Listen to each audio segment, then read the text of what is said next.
Operation Keelhaul grew out of the Allies' decision to return all Soviet citizens found in German service, even though many had joined the Germans out of anti-communist nationalism or hopes for independence from Stalin. Units like the Russian Liberation Army and various Ukrainian, Belarusian, and Asian Soviet formations had served in German uniforms. Stalin saw every one of them as traitors or cowards, infected by capitalism, and demanded their return. The Western Allies feared that refusing might endanger their own prisoners held by the Soviets, so they agreed. As the Allies moved through Western Europe after D-Day, they captured nearly 30,000 Soviet nationals serving in German units, disproving earlier Soviet claims that none of their people had defected. In May 1945, the US began handing over the Russian Liberation Army in Austria. Leader Andrei Vlasov surrendered to Patton's forces in Pilsen, hoping to form an anti-communist force, but only he was taken aside. About 10,000 of his men were delivered to the Soviets, some being shot on the spot. But the Cossacks were the most affected. Many had fled Russia after the Civil War and joined German forces. When the war ended, they gathered in Lienz, Austria, assuming they would remain under British care. Their leaders were told they were going to a conference, but were instead handed over to the Soviets. Some resisted and were beaten. Many took their own lives.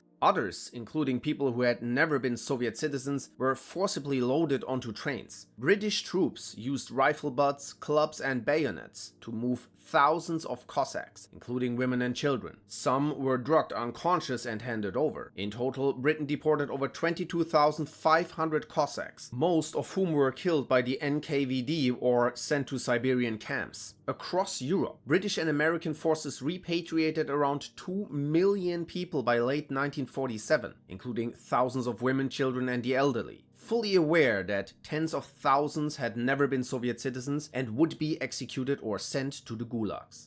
False flag attacks. The Gleiwitz Incident was the most famous part of Operation Himmler, a series of German false flag actions designed to make it look as if Poland had begun attacking Germany in late August 1939. On the night of August 31st, a small SS team led by Alfred Naujoks seized the Gleiwitz radio station, broadcasting a short anti-German message in Polish. To make the staged attack look real, the Gestapo killed Franciszek Honiok, a local Polish sympathizer they had arrested the previous day, dressed him as a saboteur and left his body at the site as evidence. Several Dachau prisoners were also murdered and disguised in Polish uniforms. The German intelligence service Abwehr supplied the clothing and identification papers, and parallel staged incidents were carried out along the border, all aimed at creating the appearance of Polish aggression. These fabrications helped build the propaganda case for Germany's invasion of Poland the next morning. Another example was the shelling of Mainila in November 1939. The Soviet Union claimed Finland had fired artillery across the border, killing Red Army personnel. Historians later confirmed the shells were fired by the Soviets themselves, likely through the NKVD, to justify launching the Winter War 4 days later.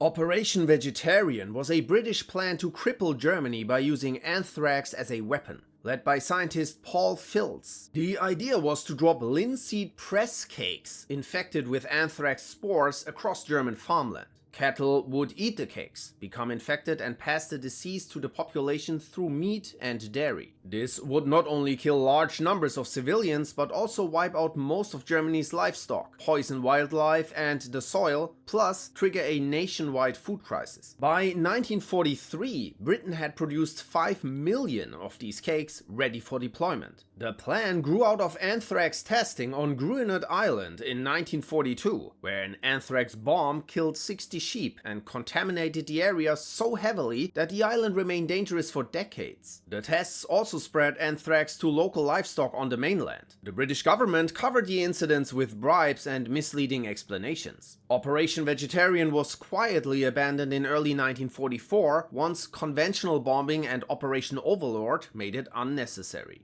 The NKVD prisoner massacres occurred in the summer of 1941 when the German invasion prompted Soviet security forces to evacuate prisons across western Ukraine, the Baltics, eastern Poland and Belarus. Rather than let detainees fall into German hands, the Soviet secret police NKVD executed an estimated 20 to 100,000 political prisoners in a matter of weeks. Prisoners were shot in their cells, bayoneted or blown up with grenades. Others were starved to death in basements. When families rushed to the prisons after the Soviet retreat, they found bodies so mutilated that many victims could not be identified. Evidence of torture before death was widespread. In the Kharkiv NKVD prison, 1,200 prisoners have been burned alive by the Red Army. Investigations after the war confirmed at least 25 prisons where massacres took place, along with many more execution sites scattered from Poland to Crimea. These events remain largely unknown in the West.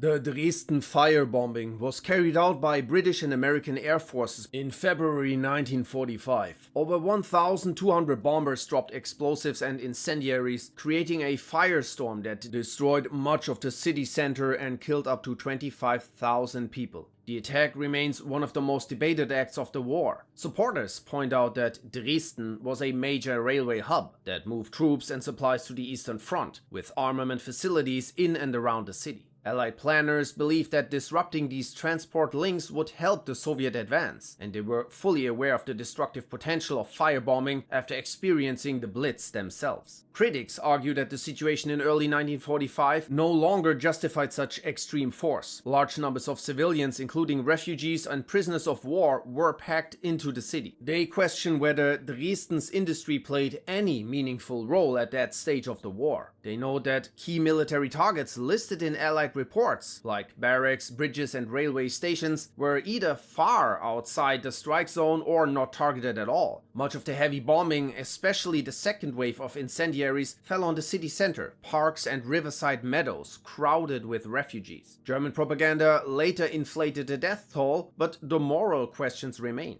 The destruction had little clear impact on the Eastern Front, and after the war, Dresden was so heavily damaged that large parts of it had to be demolished entirely.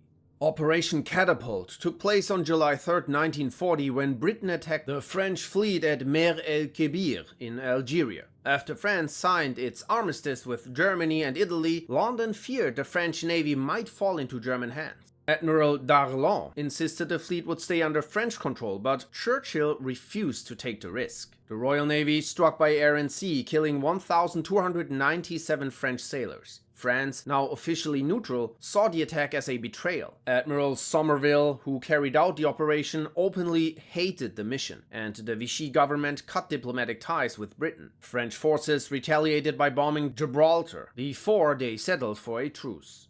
Operation Gomorrah was the RAF and US Air Force bombing campaign against Hamburg in late July 1943, named after the biblical city destroyed by fire. Led by Arthur Bomber Harris, it targeted Germany's second largest city because of its major shipyards, U-boat facilities and key industries. Summer offered the dry conditions needed for a large-scale fire operation. Beginning on July 24th, the raids continued over several days. Over 40,000 people were killed, and around 60% of Hamburg's housing was destroyed. The firestorm reached such intensity that it consumed all available oxygen in shelters and basements, suffocating thousands, while hurricane-force winds pulled people into the flames. Some say the fire effects in Hamburg were worse than those of Nagasaki. Operation Gomorrah marked the point when the RAF fully embraced dehousing, deliberately targeting civilian areas to break morale. Supporters argued that crippling a major industrial city would shorten the war. Critics said that the operation produced mass civilian deaths without weakening the Nazi regime's will to fight.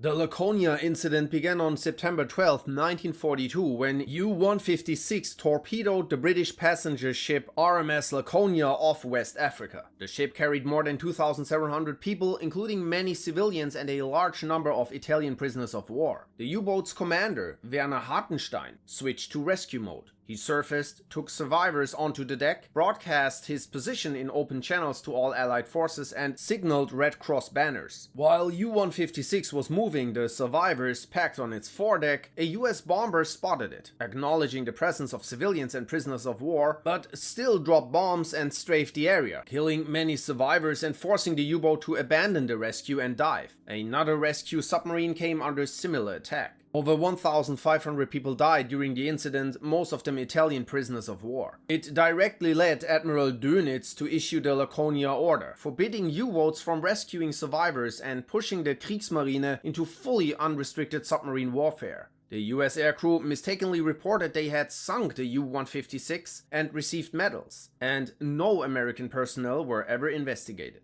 The Katyn Massacre was the NKVD's execution of 22,000 Polish officers, clergy and civilians in the spring of 1940, carried out on Stalin's orders. Prisoners were taken from camps under the false promise of relocation, moved at night and killed in strict secrecy across several sites, the most infamous being Katyn Forest. The chief executioner, Vasily Blokin, personally shot 7,000 men in 28 nights, wearing a leather apron and butcher's gloves to keep his uniform clean. He is in the Guinness Book as the most prolific executioner in history. When Germany uncovered the graves in 1943 and invited international observers, the news caused global shock. The Soviets denied responsibility, blamed Germany, and even cut ties with the Polish government in exile for refusing to accept their version. At Nuremberg, the Soviets again tried to pin the crime on the Germans, though the evidence did not support their claims. By then, the US and UK governments knew the NKVD had committed the atrocities but kept quiet to preserve the alliance. After the war, some perpetrators like Lavrenti Beria were executed in purges, while Blokin retired with honors. The truth came out in 1990 when Gorbachev acknowledged Soviet responsibility. The NKVD deportations. While tanks, trucks and food poured in from the United States and Britain, Stalin and Beria declared 8 entire ethnic groups traitor nations and erased them from their homelands. In February 1944, 496,000 Chechens and Ingush were deported to Central Asia. An estimated 150,000 died during that process. Later that year in May, 200,000 Crimean Tatars were expelled, with 80 to 92,000 dying in the first year, close to half their people. Other targeted groups included the Buddhist Kalmyks, the Turkic Karachays and Balkars, the Meskhetian Turks, Ingrian Finns and the Volga Germans. The method was the same everywhere. Soldiers surrounded villages, gave families 15 minutes to pack and loaded them into cattle wagons. The journeys lasted weeks with no sanitation and little water, and the dead were often thrown from the trains along the way. Those who survived were dumped into Kazakhstan and Siberia without shelter or supplies. All 8 major deportations were carried out after the Soviet victory at Stalingrad, at the height of Allied praise for Stalin as a partner. The Western Allies largely ignored or downplayed these events. Operation Paperclip was a secret US intelligence program run from 1945 to 1959 that brought more than 1,600 German scientists, engineers and technicians to America. Many had been members of the Nazi Party, SA or SS, and several had worked directly on Germany's rocket program and chemical or biological warfare research. The program began as US forces entered Germany and realized how advanced German wartime science was. The Americans wanted this expertise both for the final phase of the war against Japan and to gain an edge over the Soviets in the coming Cold War. The US prioritized talent over ideology. Figures like Werner von Braun and Kurt Debus, who helped develop the V rockets in Nazi Germany, went on to shape American missile systems and later NASA, becoming central to the Apollo program. Dr. Walter Schreiber, a former Third Reich medical officer, was given prominent roles after escaping Soviet custody. In some cases, the US even intervened to protect or rehabilitate individuals implicated in war crimes. Otto Ambros, a chemist involved in Nazi chemical weapons production and convicted war criminal, was quietly released early, had his assets restored, and later advised American chemical companies like Dow Chemical and even the US Army Chemical Corps. The Soviet Union later launched its own program, Operation Ossaviachim, the following year. Paperclip remained classified until the 1990s.